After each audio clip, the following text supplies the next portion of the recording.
Bonjour, c'est Dominique. Alors, je vous montre le matériel dont vous allez avoir besoin pour faire le projet. Alors, si vous ne savez pas de quoi je parle, allez voir dans la boîte de description, sous la vidéo. Vous avez le lien, la playlist pour cette série, qui ne sera pas très longue, du fait qu'on n'a pas beaucoup de papier. Alors, vous avez vu hier, où vous avez en premier, le numéro 1 des vidéos de la série, qui montre exactement ce que j'ai fait. Alors, le dévoilement, finalement, de ce que j'ai fait pour ce projet. Alors, j'avais expliqué que c'était un projet qui m'avait été recommandé ou suggéré lorsque j'ai fait le concours des 15 000 abonnés sur ma chaîne. Alors, je demandais aux gens qu'est-ce que vous aimeriez voir dans le futur, tout ça, tout ça. Alors, entre autres, j'ai eu une personne qui m'a demandé si on pourrait faire si je pourrais faire un projet où est-ce qu'on aurait mamie et petite-fille ou petit-fils. Alors, moi, je vais souvent dire petite-fille, mais ça comprend petit-fils. Ça peut être des garçons aussi qui font du scrap, pas que les filles. Alors, mamie, ça pourrait être papy aussi. Mais bon, alors on m'a demandé mamie et petite-fille. Alors là, je m'étais dit, bon, il faut que ce soit un projet quand même assez léger, assez facile. Alors, pas trop de coupe. La coupe, on réserve ça à mamie. Et puis, les collages et tout ça, enlever les choses. Le découpage, on essaie d'en avoir le moins possible. Alors, j'ai pensé qu'avec un Luxe Paper Block, ce serait l'idéal pour faire ce projet. Et j'ai pensé aussi, je ne voudrais pas que ce soit un projet trop gros parce que là, la petite fille va démissionner avant la fin. Alors, on sait que les enfants, souvent, n'ont pas l'attention longtemps sur un même projet. D'ailleurs, je vous recommande, si vous faites ce projet, de faire un tout petit peu à la fois avec votre petite fille ou petit-fils parce que l'attention fait que, bon, ils ont besoin de faire autre chose. Alors, faut qu'on change d'activité souvent dans la journée. Alors, en allant à petite dose, finalement, vous trouvez à pouvoir terminer et réaliser ce projet. Alors, un projet avec peu de papier. Alors, j'ai pensé qu'un luxe paper block. Ensuite, le fait que, en plus, le fait que c'est quelque chose que vous pouvez trouver facilement, alors que ce soit celui-ci ou une autre collection, vous pouvez trouver facilement en France ou en Europe en général. Alors, luxe paper block. Alors, à ce moment-là, c'est facile pour vous de recréer, de réaliser finalement cet album. Alors, moi, c'est un album, c'est un bloc finalement que j'ai reçu en joyeux courrier il y a quelques temps. Je le trouvais trop magnifique, puis c'est parfait pour une petite fille. Alors, j'ai pensé que ce serait l'idéal. Alors, je vous montre le matériel. Alors, ici, vous allez voir, j'ai déjà découpé des petites choses parce que j'ai déjà mis de côté les petites découpes que je voudrais garder pour la couverture. Alors, vous avez peut-être vu hier que sur la couverture, vous trouviez avoir ces décorations. Alors, ici, moi, j'ai une voiture. Ici, je vais mettre derrière, peut-être comme ceci, un petit peu, comme ça. Je ne sais pas encore. Peut-être ici, comme ça. Tiens, regardez, on voit tout. J'aime bien quand les choses ressortent d'un élément. D'ailleurs, l'élément, je vais probablement le monter sur la cartonnette. J'ai des ballons. Ici, j'ai un fanion. Alors, fanion, vous savez comment est-ce que j'aime les fanions. Alors, certainement qu'il va y avoir un fanion en haut ici. J'ai gardé deux petites branches de feuilles ici pour pouvoir mettre un petit bouquet avec des fleurs. Alors ça va être sur ma couverture. Alors je les ai déjà enlevées avant d'oublier, puis je voulais vraiment avoir le choix dans tout, parce que les découpes qui sont là sont nombreuses. Je ne sais pas combien il y en a, il doit en avoir facilement une centaine. Voyez-vous, 8 fois 170, non, 8 fois des feuilles de 170 grammes de die cuts. Et puis, vous avez des stickers, vellum, tout ça. Alors, on a beaucoup, beaucoup de matériel. Alors, j'aime bien avoir le choix au départ pour savoir dans quelle idée je m'en vais. Alors, une voiture qui s'en va, on a des ballons, un nuage, des fleurs et puis un petit fanion. Alors, c'est ce que je veux avoir ici. Alors, je vous montre le papier au cas où il y en a qui ne reconnaissent pas. Alors, je vous montre comme ça de près, que vous voyez. Reconnaîtriez ici avec le yé et le petit lapin en trottinette. Et la voiture bleue ici. Alors, moi, la voiture bleue, moi, quand j'ai des voitures comme ça, c'est toujours mes préférés. Alors, j'ai mis de côté. Alors, j'ai pris quelques petites choses ici. Alors, il y a beaucoup, beaucoup, beaucoup, vous savez, vous connaissez d'ailleurs, les produits de Luxe Paper Block, finalement, chez Action. Alors, on a des vellums ici, peut-être j'en utiliserai à l'intérieur. Il ne faut pas que ça soit trop difficile. Il ne faut pas que ce soit mamie qui fasse tout le travail. Alors, ici, on a quelques stickers. Alors, on verra à la toute fin s'il nous manque deux ou trois petites choses. Alors, les papiers, vous savez qu'on n'en a que 8. Alors, on a format A4. On n'a que 8 feuilles. Le papier est quand même très épais. Alors, ici, on nous dit que le papier est 240 grammes. Absolument. Même facilement, même plus, je dirais. Alors, on est très limité. Je ne voulais vraiment pas aller dans un autre bloc, dans le sens d'aller chercher des papiers ailleurs. Je veux vraiment que le bloc puisse vous satisfaire, être suffisant pour faire tout le projet. Alors, je vais tenter de faire des choses où est-ce qu'on n'a pas trop de papier design, où est-ce qu'on n'a pas besoin de trop de papier design. Alors, je vais vous montrer les papiers unis que j'ai. Et puis, alors on a encore ici des découpes, beaucoup de découpes, c'est incroyable. Alors moi, quand j'ai terminé, j'ai utilisé tous les papiers d'une collection. Alors tout ce qui reste ici, c'est trop précieux. Je garde tout ça. Alors vous voyez ici, j'ai pris les ballons, l'étiquette, le nuage, le fanion. Alors je garde tout ça, puis éventuellement, ça me sert.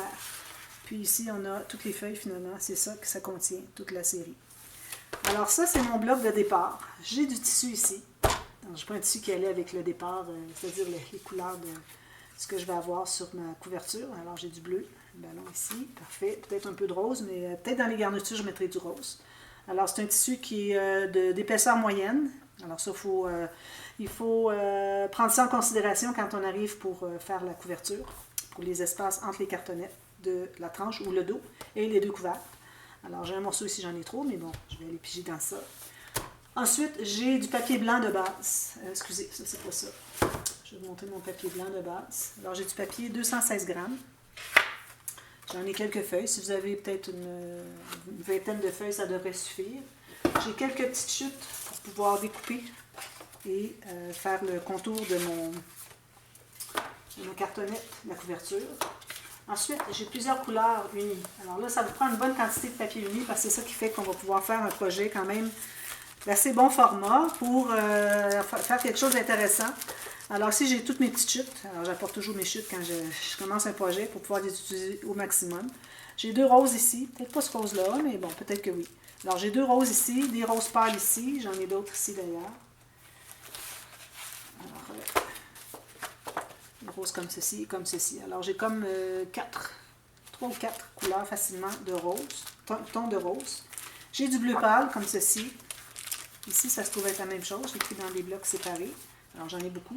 J'ai peut-être pas besoin de tout ça. J'ai des petites chutes. Alors, j'ai du bleu pâle ici qui est un petit bleu ciel. Parfait. J'ai des chutes. Ensuite, j'ai du beige un petit peu foncé. Alors, du crème foncé. Parce que je voyais que dans les découpes, on a des petits jaunes comme ça. Alors, si je vois que je peux en ajouter, ça va être utilisé. Alors, je l'apporte avec moi. Ici, j'ai encore un rose que je pourrais mettre avec les autres ici, quelque part. Ici. Ensuite, alors là, j'ai d'autres couleurs au cas où. Alors, il y a ce bleu-là ici qui est bien intéressant. J'ai ce petit bleu-là aussi qui est plus foncé que celui que j'ai ici, comme vous voyez. Puis j'en ai un autre ici. Alors, j'ai apporté toutes sortes de bleus, parce que je n'étais pas certaine lequel serait le meilleur. Alors, j'ai tout ça, finalement. Alors, avec toute cette panoplie de papier. On va arriver à faire beaucoup d'espace photo, des pages, des rabats, toutes sortes de choses en uni. Ensuite, j'ai mes cartonnettes. Alors, 2 morceaux de cartonnettes pour faire la couverture. Puis, j'ai aussi, je vais avoir des chutes. Je vais avoir des chutes sur le côté ici pour faire le dos. Puis, j'ai du papier. Alors là, ici, moi, je vais faire des petits cahiers photos. Alors, je vais faire peut-être 4 ou 5 pages avec des interactions, mais au centre, cahier photo avec des feuilles de papier qui sont plus minces pour mettre des photos. Et puis, j'ai aussi du papier à copier. Alors ça ici, c'est du 65 grammes ou 176 livres. J'ai du papier normal, papier juste pour... ça, c'est pas la même chose. Alors, du papier pour écrire, pour copier, pour faire des espaces journaling. Si mamie ou petite fille veut faire des dessins, écrire des choses, alors j'ai tout ça de prêt. Puis, alors c'est certain que peut-être des rubans, surtout des garnitures. Hein? Il faut penser à la garniture qui va aller sur chaque côté de notre tissu pour le dos. Alors une petite dentelle probablement, puis un petit ruban rose pour aller chercher le rose un peu que je vais aller... je n'ai pas encore choisi le papier pour la couverture, mais c'est certain que je vais prendre un de ces papiers-ci. L'arrière sera peut-être seulement uni avec des petites découpes dans le bas parce que j'ai pas beaucoup de papier. 8 feuilles A4, c'est vraiment pas beaucoup. Et puis, peut-être des aimants, des attaches parisiennes, des choses comme ça. Alors, des rubans, des petites ficelles. Alors, rien d'extraordinaire, rien de compliqué. Alors, j'ai commencé déjà à préparer un peu la base. Alors, je vais faire ça aussi aujourd'hui avec le matériel. Je commence toujours par le matériel. Si j'ai du temps, j'aime bien faire la base des pages. Alors, ici, j'ai fait... Alors, moi, mon papier mesure 21,6 par 28. J'ai coupé à 20 et, je vais vous dire, ça se trouve être Défini par 11, c'est le format de mon papier. Excusez, c'est parce que ma règle est dans le fond, j'ai pas d'emprise. Alors ici, la hauteur, j'ai coupé à 8 pouces, donc ça donne 20,3 cm. Alors, vous pouvez faire à 20 cm si vous voulez. J'ai pris toute la largeur que je pouvais. Alors, si vous avez du A4, vous allez avoir suffisamment pour la largeur, parce que vous avez 21 cm. Puis la largeur, c'est-à-dire la hauteur. La largeur, vous allez avoir un peu plus que moi. Alors, comme vous voyez, moi, j'ai ce format ici. Alors, vous avez environ 1 cm et demi de plus que mon format. Alors, vous aurez peut-être 3/4 de centimètre de plus chaque côté, parce qu'on a un pli ici. Alors, ce que j'ai fait, c'est que j'ai trouvé le centre sur ma planche à rainure. Je vais le faire avec vous. D'ailleurs, je vais en faire un autre. Alors, je prends une feuille. J'ai le centre ici. Alors, mon centre se trouve être ici, mais je vais tout simplement tasser ma marque que je me suis faite entre deux rainures. Alors, moi, ma planche ici est en impériale. Donc, 5 pouces et demi se trouve être la moitié de mon 11 pouces de large. Donc, j'ai fait une marque, je l'ai tassée entre deux lignes.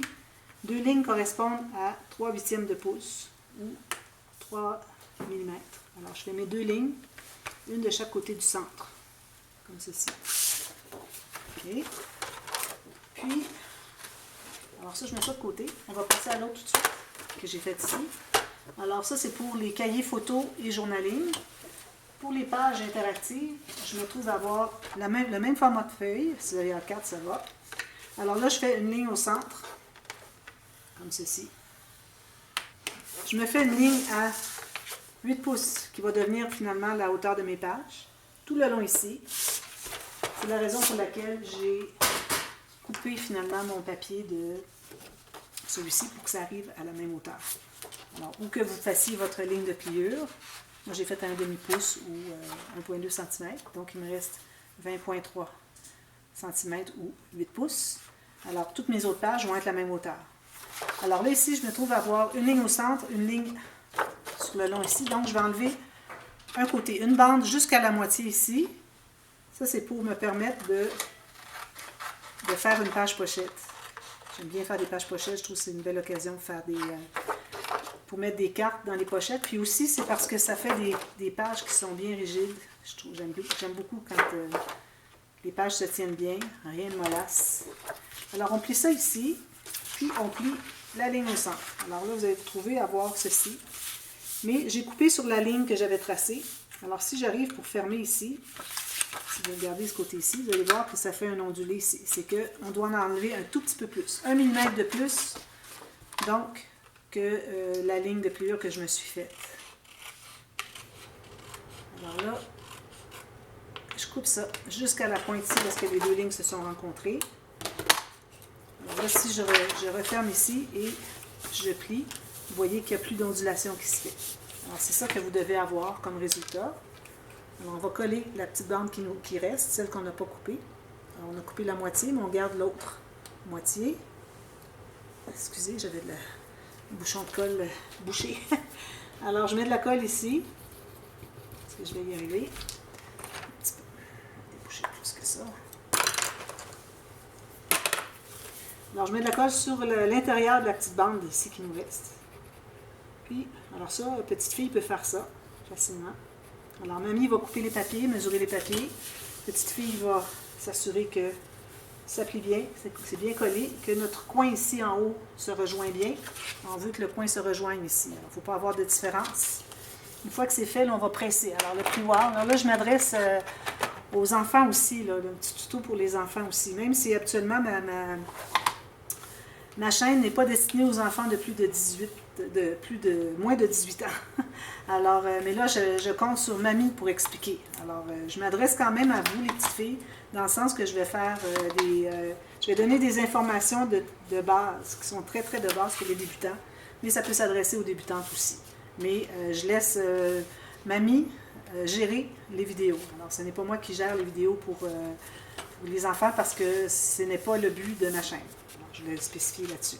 Alors, on a une base de page qui est ici. Alors, la base de page, ça va être attaché au système de reliure ici. Donc, on se fait un X. Alors, petite fille peut faire le X du côté de l'ouverture sur la grande bande, ici et ici. Puis, on se fait une flèche pour indiquer le sens Donc le haut, on fait une flèche vers le haut de la page. Pour pas qu'on inverse puis qu'on colle des choses à l'envers. Alors ça, moi, je vais en faire 3, comme ça, ou 4. Peut-être 4. Et puis, l'autre, où est-ce qu'on a fait les 2 lignes de pliure tout à l'heure. Alors, on va tout simplement plier, comme ceci. C'est peut-être un petit peu difficile pour petite fille. Comme ceci. Alors, on se trouve avoir une page bien droite, avec un angle 90 degrés ici, pour notre reliure. On va faire tout de suite les trous dans la page ici, parce qu'on va faire les cahiers avec ça. Attendez un petit peu, on ne fait pas des trous. On va faire le système des coulisses élastiques. Alors ça va faire partie du système de reliure. Tout à l'heure, on va faire un système de reliure à 2 types de reliure intégrés. Alors ce que je fais, c'est que je fais une petite coche comme ceci. Je vais l'enlever et je vais vous montrer. Alors, vous voyez ici, j'ai une petite coche comme ceci. À peu près carré. Vous faites un petit angle. Puis vous enlevez environ 2-3 mm, pas plus. Ça va être pour que votre élastique plus tard. D'ailleurs, je n'ai pas parlé, il y a l'élastique aussi qu'on doit avoir. L'élastique en coordonnées, environ 1 mm, pas plus, qu'on doit avoir pour relier ici. Alors ça, c'est ajouté au matériel. Alors, on fait ça. Ça, j'en fais que 3. Okay. 3 comme ça et 4 comme ceci. Alors moi, je vais tout préparer ça et puis je vous reviens demain. Et puis on continue, on va faire finalement, on va commencer par faire les pages. Savoir qu'est-ce qu'on fait comme des pochettes, des rabats, des petites choses simples, tout simplement. Et beaucoup d'espace en serre grâce à tous nos die cuts, toutes nos découpes qu'on a ici. On va s'en servir beaucoup pour faire des espaces en serre pour mettre, ou bien pour décorer des pochettes ou des bandes transverses. Alors très facile comme projet, puis plusieurs choses que petite fille peut, ou petit-fils, petit-fils finalement, peut coller avec la supervision de mamie. Alors voilà, je vous reviens demain avec la suite. Merci, bye bye.